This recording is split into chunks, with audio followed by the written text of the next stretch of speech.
早上好，我们又来惠斯勒啦。前2集视频呢，很多人都问我这视频怎么拍的，用什么设备拍的，所以我今天呢跟大家揭秘一下。另外呢，今天想跟大家聊一聊一些相对敏感一点的话题。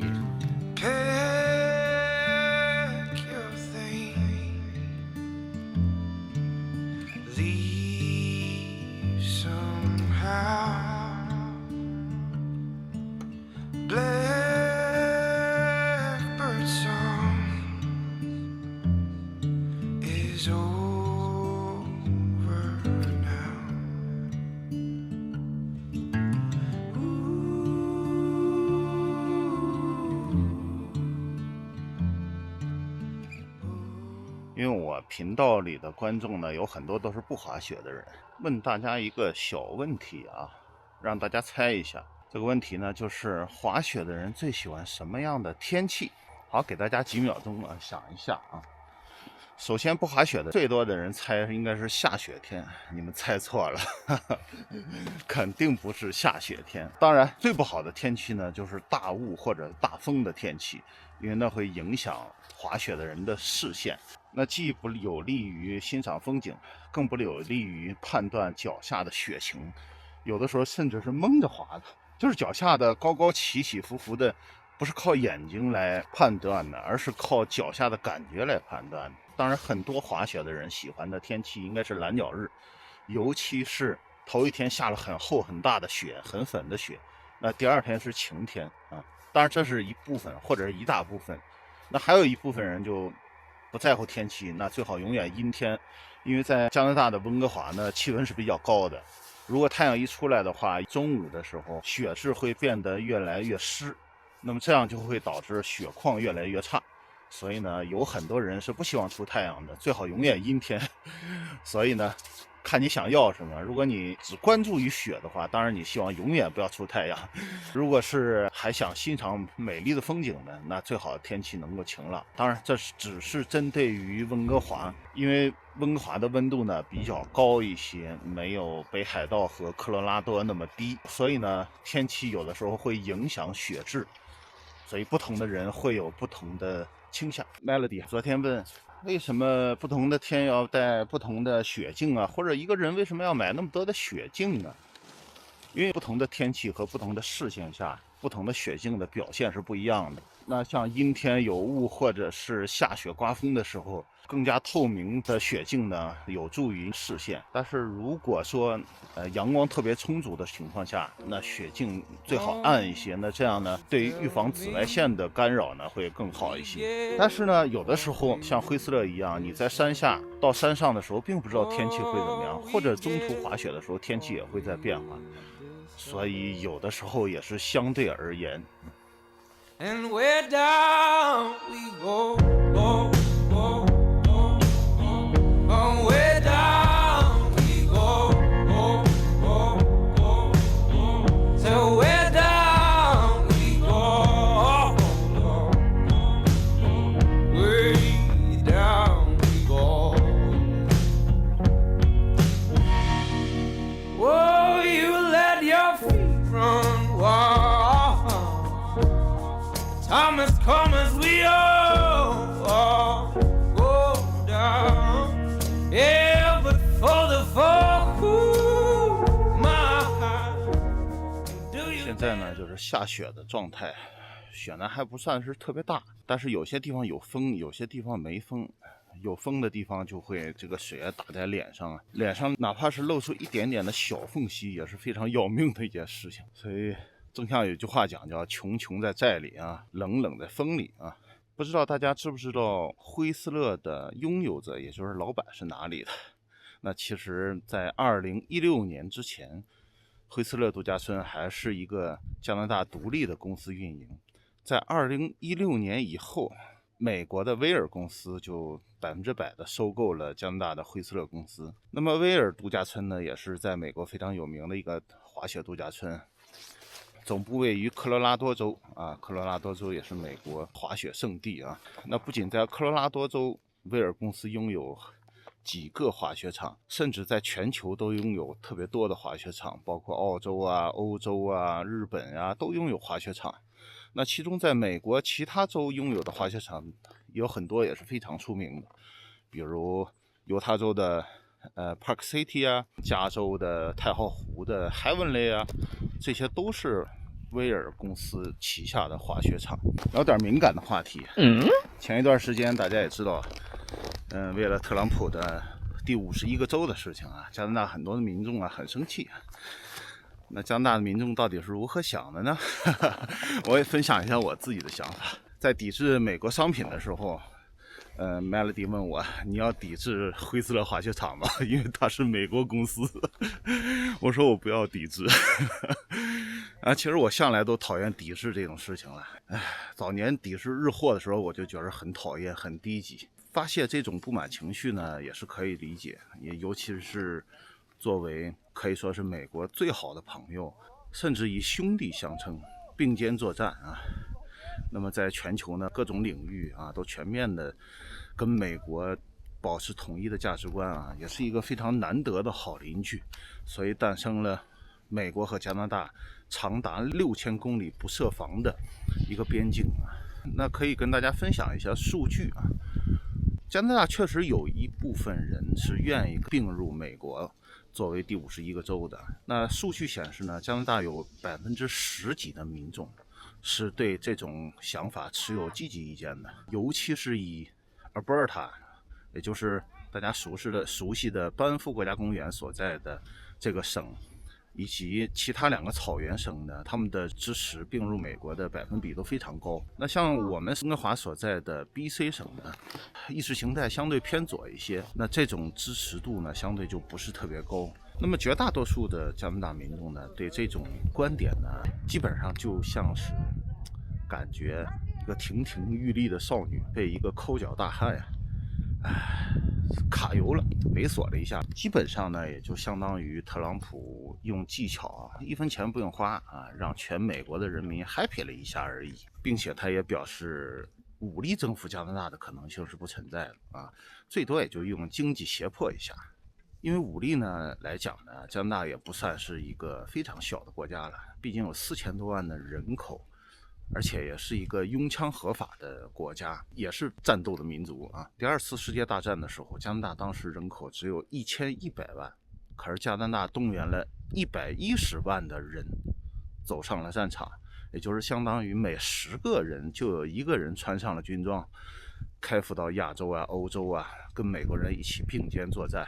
所以这段历史呢，加拿大也是一直引以为自豪的。尽管这场战争貌似跟加拿大基本上没有什么太大的关系因为也不涉及到加拿大本土的安全，完全是为了一种正义在这种第51个州并入美国的这种言论下，有很多加拿大人觉得有点受侮辱，或者这份好兄弟的情谊受到了破坏，也是非常值得理解的。所以我的观点是，谁也不要太当真，这种情况不可能发生。Do you dare to look me right in the eyes, yeah. Oh, 'cause they will run you down to the door. Yeah, someday we'll run you down till you fall. And they will run. 后面可以明显的看出来，其实太阳还是有的，所以正如我所说的，天气其实是特别无常，说不好什么时候就稍微会晴一点天，说不好什么时候就又又在云里，这取决于这块云呢到底是比你低还是你在云里。如果你在云里呢就是雾，如果你在云上面呢，那云就是云海。I see you calling. I didn't wanna leave you like that. It's 5 in the morning. Yeah, 100 on the dash. 'Cause my wheels are rolling. Ain't taking my foot off the gas. And it only took me one night to see the end of the line. Staring deep in your eyes.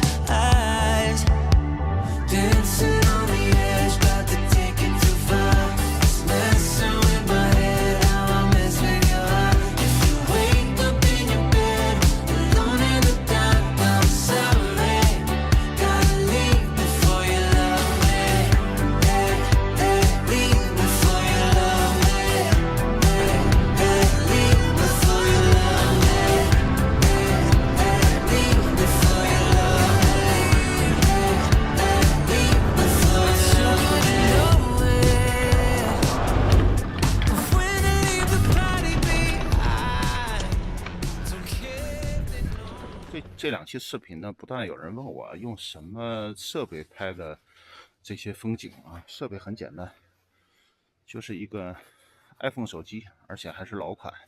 这个是 iPhone 15 Pro Max， 如果真是17的话，可能还不一定放心的敢带在身上，因为滑雪的人呢，摔一跤是很正常的一件事情。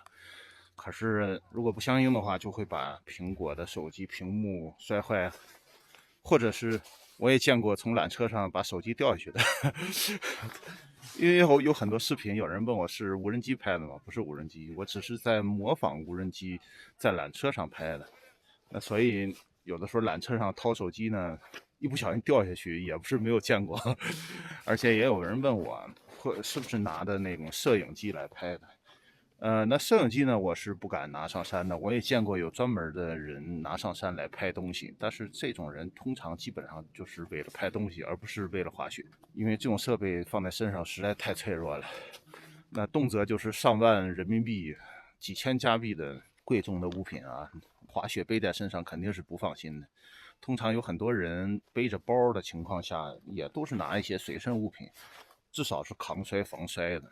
那摄影机是不敢的。我的设备呢也有一些更新，上次回中国的时候买了一个索尼的摄影机，所以日后的拍摄过程中，我的手法也会不断的调整，也在不断的学习过程中。而且索尼机为什么去中国买了呢？而且我还去日本了，像在上海有很多索尼的专卖店。可是我发现，在日本竟然找不到这样的专卖店。以前中国人特别喜欢去日本买一些小家电，现在越来越少了。而且日本的这种电器城里边人越来越少了，买的人也不是特别的多，所以机型放的也比较少，可供挑选的，甚至是价格竟然也不如中国。所以我是从日本比较了一些价格，又回中国买的，希望在日后的视频中能有一些全新的表现。我们的视频呢是主要记录我们的生活和旅行的，尤其是在我们购买了清风房车之后，所以我们的观众也有很多认识我们是由于看了我们房车的一系列视频。所以滑雪呢并不是我这个视频的主要部分。所以希望大家订阅我们，并且关注我们其他的旅行生活，谢谢大家。然后关于手机拍摄时的这个设置参数的话，我主要是以 4K 60帧为主因为我们的视频呢都是 4K 的，所以追求比较好的画质还是要 4K 起步。那么然后60帧呢，方便我后期做速度的调整所以对剪辑呢是有一个预留空间。所以我的主要设置参数就是 4K 60帧，不管是 GoPro 相机也好，还是手机也好。GoPro 呢现在表现越来越差了，我其实原来是一个忠实的 GoPro 的粉丝，从 GoPro 4开始购买，然后 GoPro 6加上 GoPro 的云台，加上后来的 GoPro 360，加上后来 GoPro 的10、11，我最后就买到11了。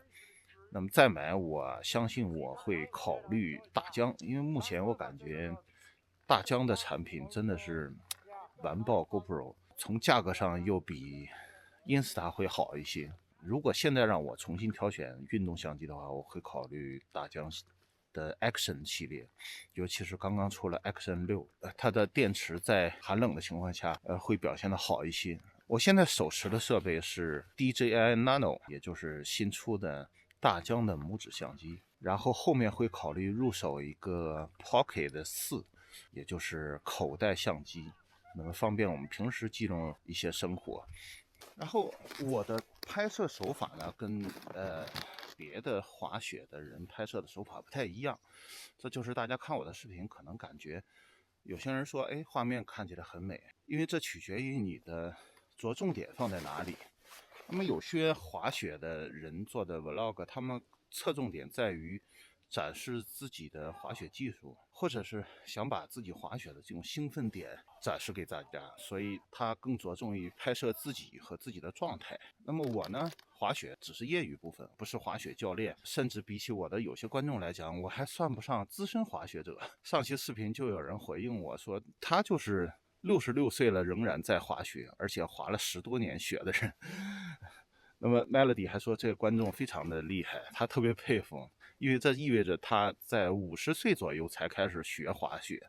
所以我的侧重点呢，主要想拍拍滑雪场的情况和滑雪第三视角的这种感受，就是我没有办法真正能把我自己像我拍别人那样拍得好。即便你自己拍自己的话，用360设备的话，像 Melody 就不太喜欢360设备拍的影像，因为他觉得是有一些严重变形的。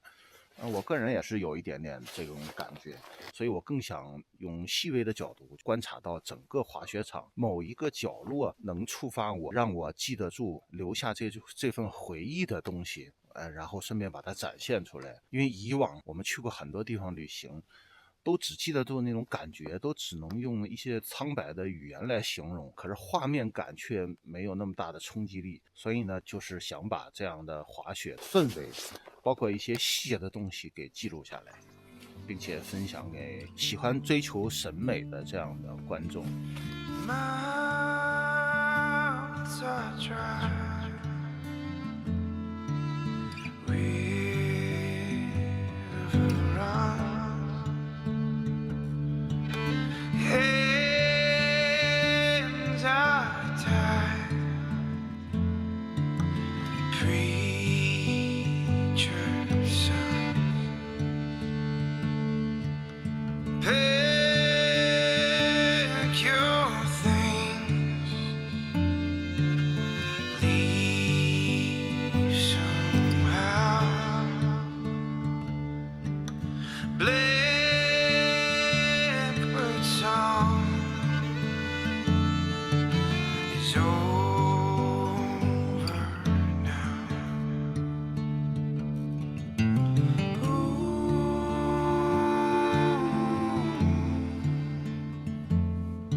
然后刚才我路过灰色餐厅的时候，果然闻到了一股饭味儿。所以之前我们那期视频说的，以前我还没怎么注意，大概我是不饿的原因。今天早上饭吃的少一些，路过餐厅的时候，果然浓重的一种饭味儿飘过来。所以上期视频的时候 Melody 看完之后说，我有一项还没有说嘞，在温哥华滑雪的一个好处啊，就是下了山之后啊，可以开回到家里吃饭啊，因为我们家常年是吃2顿饭的，所以中午饭比较晚一些，所以回家之后还可以跟 Melody 一起吃个午饭。好，分享一下我今天的滑行数据吧。我今天滑了是12圈，35公里左右。通常的我们滑行距离呢，都在25公里到50公里之间，这个主要取决于天气啊、体力啊，包括雪质、雪况啊。像今天的视线就不是特别好，所以呢，我也不想把体力滑的完全没有。那体力消失的时候，基本上就是容易受伤的时候。我以前也有过头盔完全给摔裂了。